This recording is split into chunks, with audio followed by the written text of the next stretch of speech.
Good morning all. It's a nice day today here in Mandurah, so thought I'd head up towards Dwellingup. Just to the west of Dwellingup I hear there's an old prisoner of war camp. So we'll go and check that out, see what's there. So we leave Mandurah, head out through Ravenswood in Jarrah, up towards Dwellingup and turn off on Grey Road just before Dwellingup.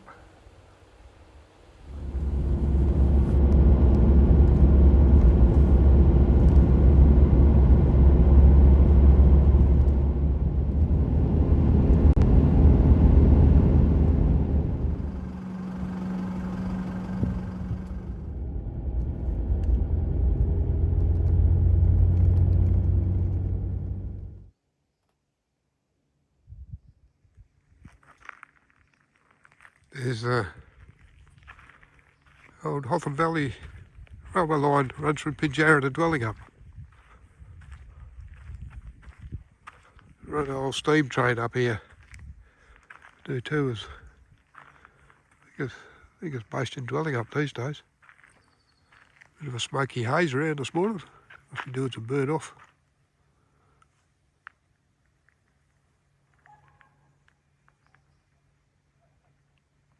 I was going to check out this Marrinup Falls walk on the way to the prisoner of war camp, but our track is closed off for some reason or other.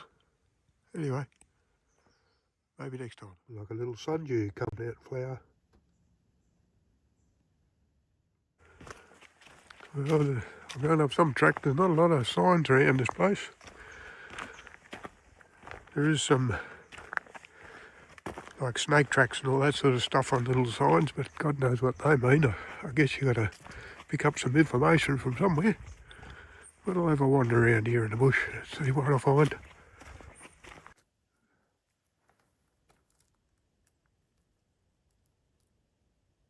It's a big ant.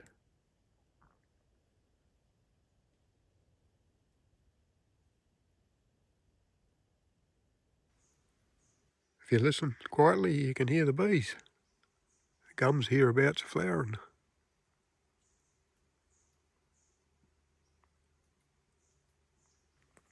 It's a big stump there. Apparently the prisoners were set a quota of wood they had to cut.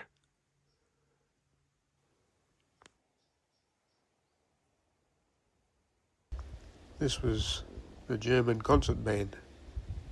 The POWs at Marrinup were guarded by the 8th Australian Prisoner of War Company. Mostly ex-servicemen from World War I who had either been injured or were too old for active service. Here's an aerial view of the number 16 Prisoner of War camp up here at Marrinup. On the right hand side is the new Italian compound. Here's a POW parade. The conditions inside the camp were pretty good.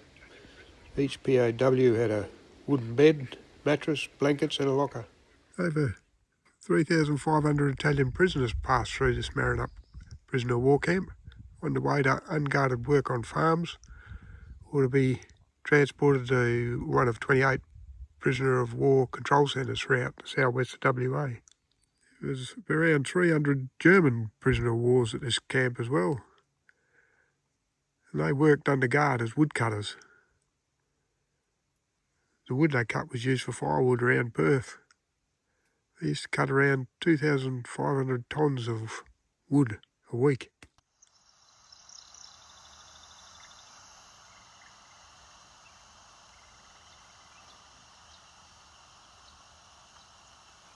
And here we have the foundation of the sergeant's mess.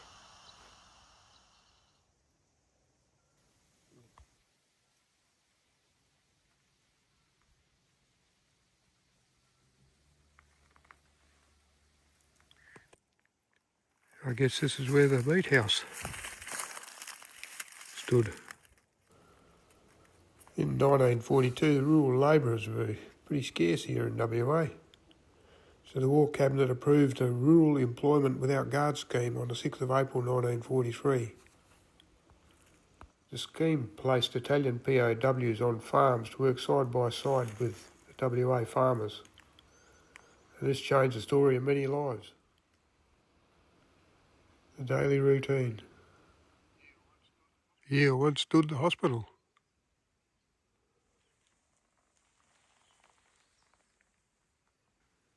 Although they stuck to the rules of the Geneva Convention, morale here was very low. Because they never got any news from back home. They wondered what was going on. And every day would have been the same. I imagine this is where the blacksmith was hereabouts. There's slag all over the ground. A war wound, perhaps.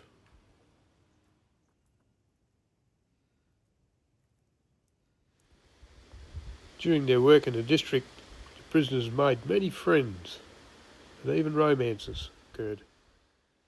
With loneliness and low morale, escapes were not uncommon. Some of them were found at the Dwelling Up Hotel, having a few beers, soaking up the atmosphere of the local life.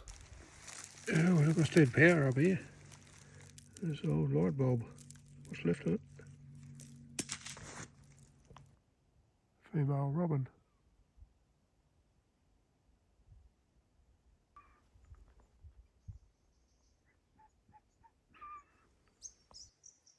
This is where the Italian mess hall stood.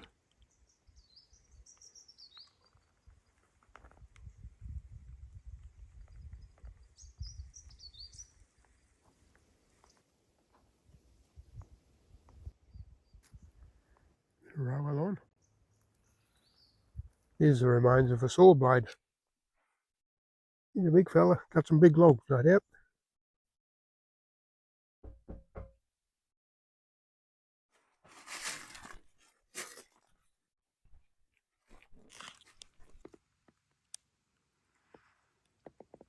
Big hole underneath this concrete slab. Maybe there was a septic under there that's been washed away.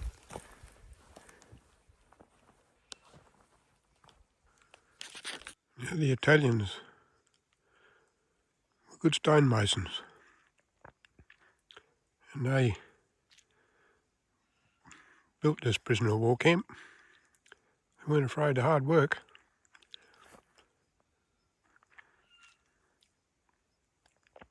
There's no stone around, plenty of concrete though.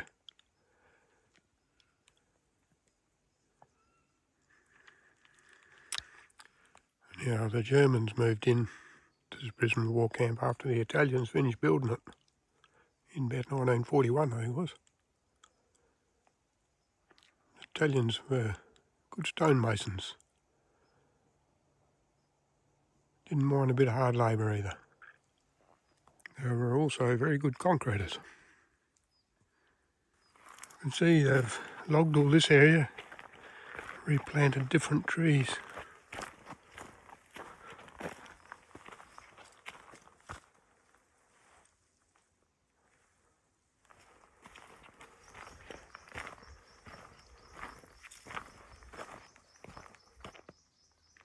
Well, I thought I was heading to a tank stand, but I think this is a Mundabiddy trail for push bikes by the shape of that corner.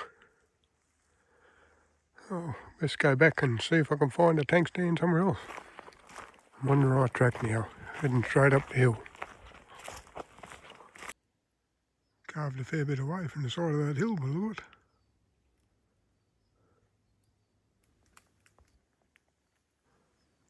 Nice little drop off there. I found a tank over yonder here. No tank, tank's gone. Rusted out probably. But here is some of the Italians' handiwork with the stones.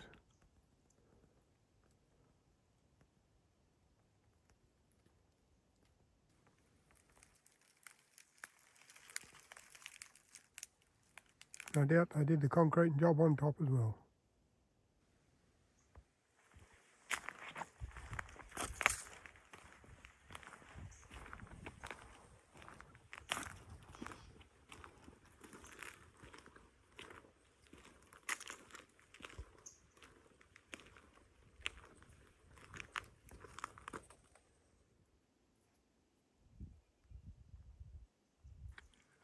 Must have had a guard tower up here. Keep an eye out for escapees.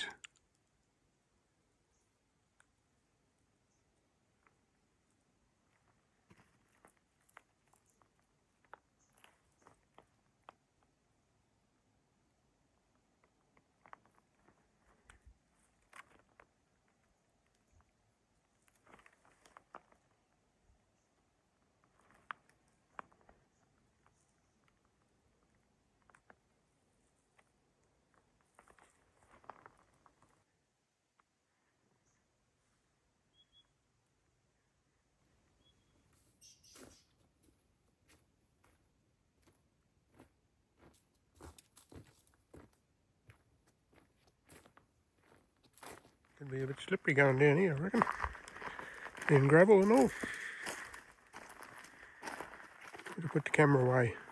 Need two hands of balance.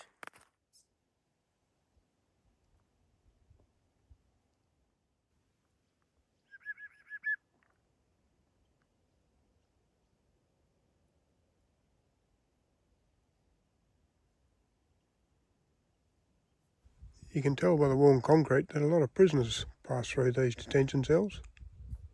Each one of these had a door and a window. They were pretty lucky. The Germans and Italians were held in separate barracks. The main reason for long incarceration was escape or failure to obey lawful orders. The sentences ranged between 5 and 28 days. Couldn't imagine being stuck in there for 28 days. Not many remnants of life around here at this prisoner of war camp, but there's a little piece of a cup where the handle was. Here's the leg of a bed. Looks like the wheel assembly on the bottom. Pretty heavy too, cast. This Marrinup POW camp closed forever in July 1946. No use for it after the war, I guess. By August 1947, the camp buildings and equipment had all been auctioned off or returned to army stores. After the end of the war, the repatriation of the POWs was pretty quick. Western Australia's last POW sailed from Fremantle on the 31st of December 1946 on board the SS Ormonde. There's some more work by the Italians over there, a fish pond.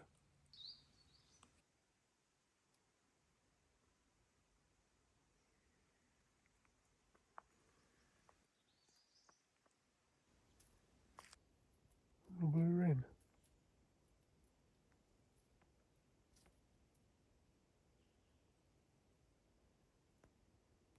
And the boss. The prisoners here at Marrinup had very little entertainment. They had one table tennis set and a gramophone with a few records. Now, provided they met, the German POWs, provided they met their production of 2,500 tonnes of wood a week, they were allowed to build their own tennis court, and that's where they built it, right here, out of rolled gravel and clay. The prisoners here did anything to try and break the monotony of prison life. The Italians, they made vermicelli, macaroni, and supplemented their diets with vegetables grown from the camp's veggie garden. The Germans, they made sauerkraut and borscht and spent time mending and remaking their uniforms. The edging of here is the shape of a club. They made gardens in the shapes of the card suits.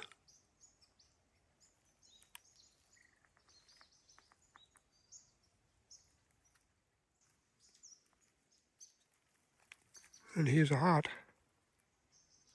upside down. There's a spade. These were flower gardens.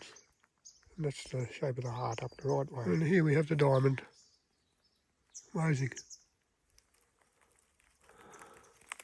Not sure what this was or whether it was part of the powerhouse, which was situated here.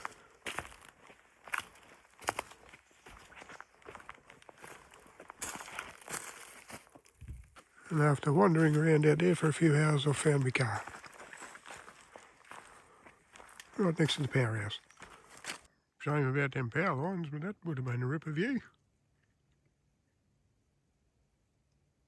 Bit of a fire out yonder.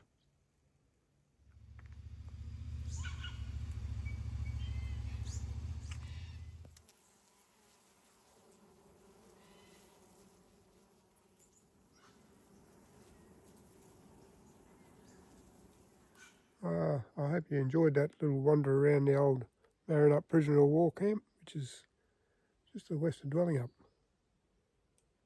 I'm going to head off into the bush and camp somewhere tonight, I think. Either that or head home. So stay tuned. I'm going to head back out bush around about the 26th. See what we can find.